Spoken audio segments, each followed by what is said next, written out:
On the last Underclassmen, J.C. Geiger talked about protecting your writing time and room tone. But then... Writer original. The number one animated show on Netflix in 2020 was actually released 15 years ago and is still gaining popularity. As a writer, you should be asking yourself, how did they do that? Basic premise, if you don't know, it is about how people have control of various elements: earth, air, fire, water, and how one bender can control all four elements. That's the avatar who will eventually restore peace and balance to the world. Confession, I'm a new fan. I did not start watching until the pandemic hit, but to give you an idea of how quickly things have progressed, these were my kids during Halloween. Like, my son shaved his head right before winter. This show has this effect on people. It is like a shave your head, get a tattoo, name your kid after it kind of show. Before I watched it, I asked people, like, why? Like, what is so good about it? And most of them told me, well, I don't know, there's just something magical about it. You should be asking yourself, how did they do that? Like, you need to know why, because that's the secret to great writing. So in this episode, I'm going to go through 5 of the essential things that Avatar does so well. And I'm not going to do the things that are obvious. Like, yes, great compelling characters, good story arcs, some thrilling action scenes, strong and satisfying climax. But we already know that, right? I'm going to get into the more hidden, elusive, kind of sneaky ways that makes Avatar so brilliant.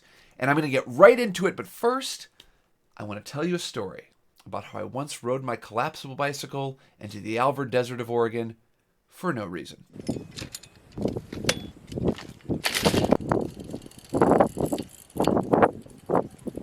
Okay, I'm not really going to do that, but that's my first point. Number 1, take smart detours.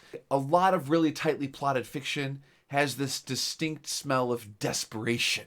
It's like, if they don't twist the plot hard and fast enough and give you some weird coincidence or like, it was my brother kind of situation, like, then it's like they're going to get canceled or you're going to put the book down. And Avatar doesn't have that. I mean, I feel like a distinction between good writing and great writing is the ability to take smart detours. I would encourage you to think about your writing like a road trip. Like, are you that driver who is just like so hardcore, shuttling your reader from plot point to plot point to plot point, and you'll only pull over to use the bathroom and to get gas and for no other reason? And are you like hugging the turns at 90 miles an hour so they can't get out of the car and the door's locked? I mean, look, a certain amount of that works. I mean, writers have made good careers kind of writing those kinds of stories, but I will argue that for great fiction, the magic does not happen on the plot superhighway, at least not all of the time. It often happens in a back road or a distant field or some, windswept beach. I mean, like season 3, episode 5. This is like a slow down episode, right? I mean, plot-wise, you have these characters basically not acting like heroes or villains anymore. They're just acting like teenagers. And you get to see them in all of their vulnerability and all of their angst. And when they had this voice actor reunion recently, it was by consensus of the people in the show. It was like their favorite episode. They were like, oh, the beach was so good.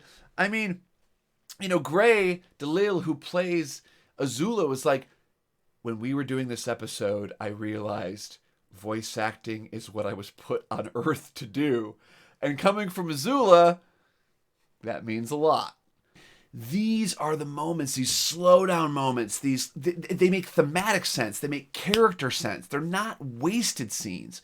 They're just not mercilessly driving you to the next plot point. So that's your assignment. Write a detour.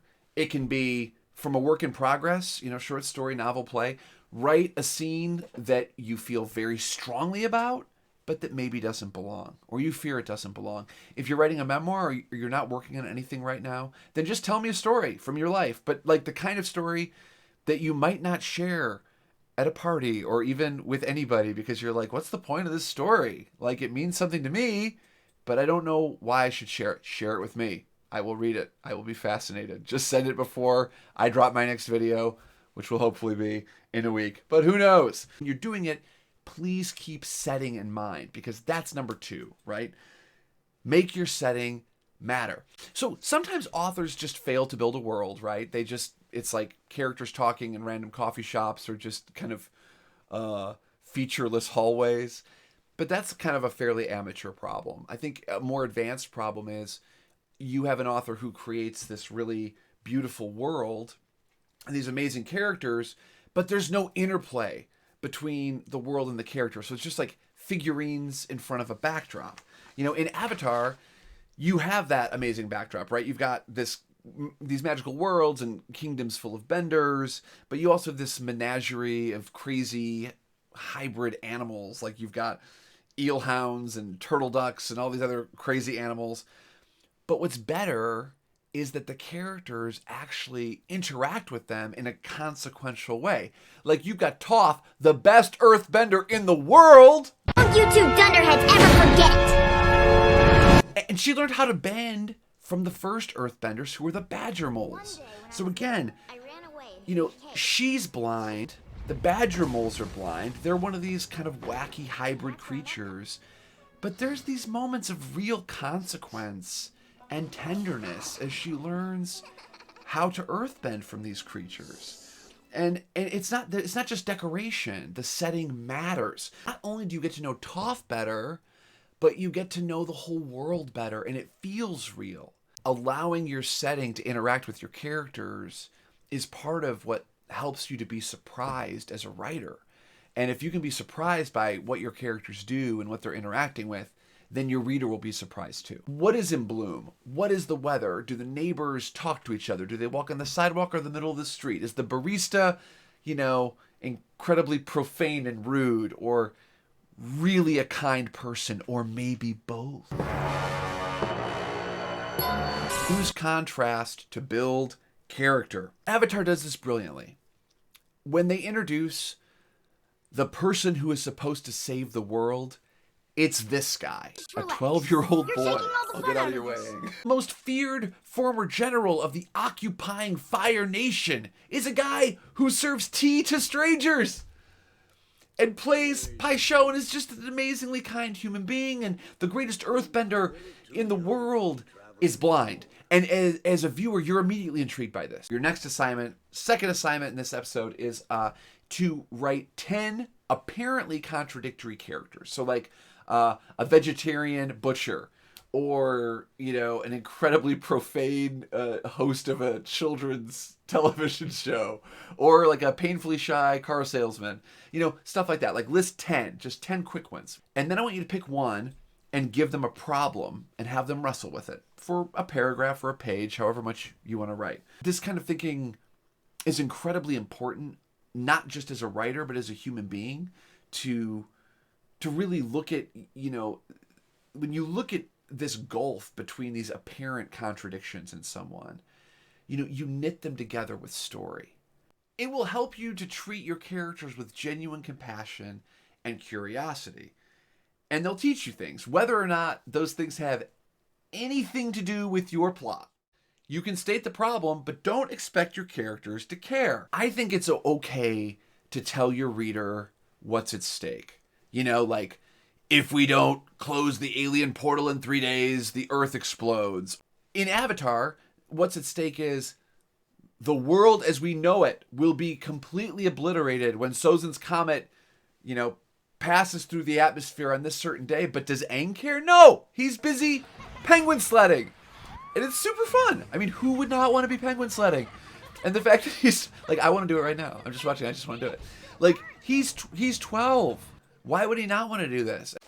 If just knowing what was at stake influenced human behavior, there would not be any cigarettes left of the planet. Like, there probably wouldn't be climate change. I mean, knowing what's at stake does not necessarily change behavior. Humans are notoriously bad at knowing what they want. It's just the way it is. And often what we state as our kind of object of desire is just a way station, en route to some more subterranean, complex desire. So take Zuko, for example. This is brilliant writing in my mind. Zuko states very clearly, I want to capture the Avatar. You're like, okay, I know what you want. I'm going with you. You're going to capture the Avatar. But then it gets tricky. You realize Zuko doesn't really want to capture the Avatar. He's only doing that because what he really wants is to please his father and restore his honor. And then you realize that's not it either.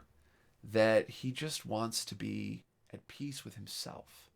As a viewer, you can watch along and be excited and disappointed right along with him because he didn't really know what he wanted. And as humans, that's really easy to identify with. And you shouldn't just know that for your main characters. You should know that for everyone because, number 5, everyone deserves their own story arc. Hang on, I can't. My papers! My cabbages!